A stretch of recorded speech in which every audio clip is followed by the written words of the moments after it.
নমস্কার সবাইকে ওয়ান্ডার মহুয়ার নতুন আরেকটি ভিডিওতে সকলকে স্বাগত জানাই। আজকে শনিবার আর এখন বাজে সকালে 8:30। তাহলে চলুন আজকের ভিডিওটা শুরু করি। সকালে ঘুম থেকে উঠে চাটা বানিয়ে নিলাম। আর জানেন তো আজকে চা খাওয়ার একজন সঙ্গী পেয়েছি।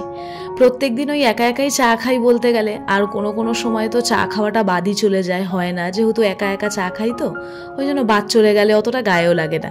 কিন্তু আজকে একজন সঙ্গী পেয়েছি চা খাওয়ার। আমার চোখে দেখা এই এমন একটা মানুষ যে চা খায় না। আমি বিশ্বাস করুন এমন কোনো মানুষকে দেখিনি যে চা পছন্দ করে না, কিন্তু অজয় একদম চা খায় না, শুধুমাত্র লেবু চা, তাও মাঝে মধ্যে। তো এই দুদিন হলো একটু সকালবেলা করে লেবু চা খেতে চাইছে, বানিয়ে দিচ্ছি। সেই জন্যই আজকে সকালবেলা একজন সঙ্গী পেয়েছি চা খাওয়ার। নইলে এক একদিন চা করলে কি হয়, আমি আমার মতন খেয়ে নিলাম, ও পরে খেলো।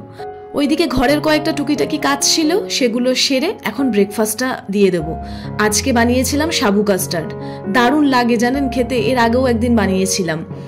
সকালবেলার একটা অন্যরকম টিফিন, লুচি পরোটা রুটি এই সমস্ত কিছু তো খাওয়াই হয়। আর এর আগের ভিডিওতেও বলেছিলাম এখন সকালবেলা বেশিরভাগই আমি সাবু মুড়ি চিড়ে এই সমস্তটাই খাচ্ছি, যা গরম পড়েছে। টিফিনটা করে চট করে রান্নাটাও সেরে নিয়েছি। আজকে ভেবেছি এই ঘরটাকে ক্লিন করব। একদিনে তো গোটা বাড়ি পরিষ্কার করা যায় না, আর সেটা সম্ভবও নয়। তাই সেই দিনকে ওই রুমটা ক্লিন করেছিলাম আগের সপ্তাহে, আজকে এই রুমটা ক্লিন করব। গতকাল অনেক জামা কাপড় কেচেছি, সেগুলোকে আগে গুছিয়ে নিয়ে জায়গায় রেখে দিচ্ছি। এইখানে একটা কি সুবিধা হয়েছে জানেন তো, আপনি জামা কাপড় ভাঁজ করে ভেতরে ঢুকিয়ে রাখলে সেইটা আর দেখার কোনো উপায় নেই, বা ঘরে জামা কাপড় কোথাও ছড়িয়ে ছিটিয়েও থাকে না। এইটা আমার বেশ ভালো লাগে। ধরুন জামা কাপড় আপনি ভেতরে রেখে দিয়েছেন, ওটা খুব সুন্দরভাবে ভেতরে থাকে। চলুন তাহলে এখন চটপট করে রুমটা ক্লিন করা আরম্ভ করে দিই। আসলে এই রুমটাতে আমার না খুব একটা বেশি ধুলোবালি পড়ে না, কারণ এটা তো আমার ব্যাক সাইডে, আর পেছনে ধরুন বাড়ি ঘরদোয়ার এই সমস্ত কিছু রয়েছে। সব থেকে বেশি ধুলো হয় আমার ডাইনিংয়ের ওই পাশটা আর আমার ওই পাশের বেডরুমটা। এই রুমটা অত বেশি নোংরা হয় না। কোনো জিনিস যদি অল্প নোংরা থাকতে থাকতে আপনি সেটাকে পরিষ্কার করে ফেলেন, তাহলে দেখবেন আপনার অতটা পরিশ্রম হয় না। এইটা আমি আমার নিজের অভিজ্ঞতা দিয়ে দেখেছি, আগে যখন আমি ভাড়া বাড়িতে থাকতাম তখনও, আর এখানে আসার পরেও। আর তাছাড়া আমার পরিষ্কার পরিচ্ছন্ন থাকতে, কোনো জিনিসকে গুছিয়ে রাখতে, এটা আমি ভীষণ ভালোবাসি। এটা আমার স্বভাব বলতে পারেন। বিয়ের আগে আমার মা তো জব করতেন, তো তখনও আমি ঘরের প্রত্যেকটা জিনিস, ইভেন আলমারিটাও আমি সুন্দর করে গুছিয়ে রাখতাম। আর এখন তো এটা নিজের সংসার, আর এটা আলাদা করে বলার কিছুই নেই। আমার প্রত্যেকটা জিনিস, ছোট্ট থেকে ছোট্ট জিনিস গুছিয়ে রাখতে আমি ভীষণ পছন্দ করি। বেশ ভালো লাগে, নিজেরও দেখবেন একটা ভালো লাগে। আপনি সেই জায়গাটাতে থাকতে পছন্দ করবেন, দেখতে পছন্দ করবেন, আর আপনার মনটাও ভালো লাগবে। আর ঘর অগোছালো হয়ে গেলে পরেই আমারও ভেতর থেকেই যেন একটা কেমন লাগে, আমার ভালোই লাগে না। ওই পরে করবো এই ব্যাপারটা আসে না। আমার মনে হয় দেরি হবে, আমি আজকে একটু দেরি করেই নয় খাবো, কিন্তু না, আমি চট করে আগে জায়গাটা পরিষ্কার করে নিই। এইটা আমার ভেতর থেকে কাজ করে। আজকে এই ড্রেসিং টেবিলের ওপরের এই জায়গাটা একটু চেঞ্জ করে দেবো। অজয়ের এই ট্রফি দুটো এখানে রেখেছিলাম, কিন্তু আজকে এর ওপরে আমাদের এই যে ফটোটা, এটা আমাদের বিয়ের পরেই তোলা, এটা ভাবলাম এখানে রেখে দিই, দেখতে ভালো লাগবে। এখনো কিন্তু পুরোপুরি আমার ফ্ল্যাটটা সাজানো হয়নি, এখনো অনেক কিছু বাকি আছে। তাই অনেকেই আপনারা আমার কাছে আমার হাউস ট্যুর বা রুম ট্যুর চেয়েছেন।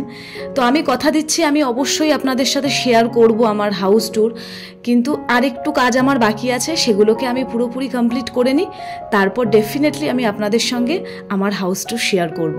এখনও আমার কিচেনে আমি একটু কাজ করাবো, এটা রিসেন্টলি প্ল্যান করেছি। তারপরে আমার ডাইনিংয়ে একটু কাজ বাকি আছে, আমার ওই পাশের বেডরুমে আমার একটু কাজ বাকি আছে। তো টুকিটাকি এখন অনেক কাজ বাকি আছে, তো সেগুলো কমপ্লিট করে নেওয়ার পরে দেখাবো আমি আপনাদেরকে। রুমটা ভালো করে ক্লিন করে নিয়েছি, এখন বেড কভারটা চেঞ্জ করে দেবো। প্রথমে ভাবছিলাম থাক, তারপর ভাবলাম না, আসলে আমার নতুন বেড কভারের প্রতি একটা আলাদাই ক্রেজ আছে। দুদিন অন্তর যদি আমি বেড কভার চেঞ্জ করতে পারি তাহলে তো কোনো ব্যাপারই না, কিন্তু সেটা তো সম্ভব নয়। তো রুমটা দেখুন কত সুন্দর লাগছে না বেড কভারটা চেঞ্জ করে দেওয়ার পরে। আর ওই যে ট্রফি দুটো, ওইটা অ্যাকোরিয়ামের ওপর রেখে দিলাম। অজয় একটা ডান্সের থেকে পেয়েছিল, আর একটা ক্রিকেটের ম্যান অফ দ্য ম্যাচ। এখানেই যেন ভালো মানাচ্ছে ট্রফি দুটো। এখানের কাজ তো শেষ হলো, এবার ওদের দুজনকে চটপট করে একটু খেতে দিয়ে দিই, এখন আমি খাবো। আজকে একটু মাথায় শ্যাম্পু করব, সকালবেলা স্নান করে পুজো দিয়ে নিয়েছি, কারণ আজকে একটা হেয়ার প্যাক লাগাবো। লাগানোই হয় না জানেন তো কাজের জন্য, ভেবেছি আজকে মাথায় শ্যাম্পু করব, দরকার পড়লে দুবার স্নান করব, কিন্তু আজকে এটা লাগাবোই, তাই বানিয়ে নিয়েছি। সকালবেলায় বানিয়ে রেখে দিয়েছিলাম। তো এখন এটাকে মাথায় লাগিয়ে নেব। দারুণ জিনিস জানেন তো, মানে চুল এত উঠে যায় এইটা লাগানোর পর থেকে, আমার হেয়ার ফল অনেকটা কমে গেছে। তো ওইদিকে ওদের দুজনকে খেতে দিয়ে এটা আমি লাগিয়ে নিয়ে এখন খানিকক্ষণ একটু বসবো, বসে তারপরে আমি শ্যাম্পুটা করব। আর এই জিনিসগুলো এটা কিনেছিলাম মিশো থেকে, মানে আগে হাতে করে লাগাতে না মানে নিচে পড়ে যেত, এখন খুব সুবিধা হয়। আর এই দেখুন আমার ব্যালকানির সমস্ত গাছ, আজকে আমাদের ফ্ল্যাটটা বাইরে রং হচ্ছে, তো সেই জন্য গাছগুলো সব ভেতর দিকে রাখা হয়েছে। এই দেখুন, উনি বলল যে রং করছে যে আপনি একটু গাছগুলো ভেতরে ঢুকিয়ে নিন, নাহলে রঙগুলো সব গাছের মধ্যে পড়বে, তাই আর কি। তো চলুন, শ্যাম্পু করে নিয়েছি। এখন ঘরের কয়েকটা জিনিসপত্র একটু খালি হয়ে গেছিলো, রান্নার জিনিসপত্র, সেগুলোকেই এখন একটু চটপট করে ঢেলে নেব।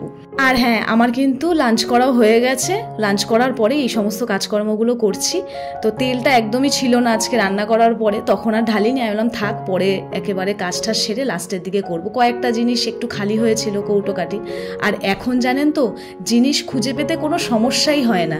সমস্ত কৌটোর গায়ে তো লিখে দিয়ে রেখেছি কোনটার মানে কোন কৌটোতে কোনটা কি আছে, তাই এখন চটপট সমস্ত কিছু খুঁজে পেয়ে যাই আর অনেক সহজ হয়েছে। আগে একটা জিনিস খোঁজার জন্য সমস্ত ডিব্বাগুলো আমাকে নামিয়ে নামিয়ে দেখতে হতো যে কোনটায় কি রেখেছি। এখন লিখে রেখেছি, খুলে দেখে নিলাম কোনটায় কি আছে, তারপর সেটা বার করে সেটার থেকে বার করে নিলাম। সময়ও বাঁচলো আর খাটনিও হলো না। বলুন, এদিকের কাজ তো শেষ হলো, এখন কয়েকটা কালো জাম নিয়ে বসেছি। আজকে কিনে নিয়ে এসছি বাজার থেকে। ভাবলেও অবাক লাগে, এখন কালো জাম কিনে খেতে হয়। বিয়ের আগে বন্ধুরা সব কুড়িয়ে খেতাম, পেরে খেতাম। আর আমার শ্বশুর বাড়িতেও এই কালো জামের গাছ ছিল, যেমন সাইজ ছিল তেমন খেতে টেস্ট ছিল। তো আজকে কিনে নিয়ে এসছি, এখন শাশুড়িকে কয়েকটা দেবো। আমার শাশুড়ি মাও কালো জাম খেতে ভীষণ ভালোবাসে।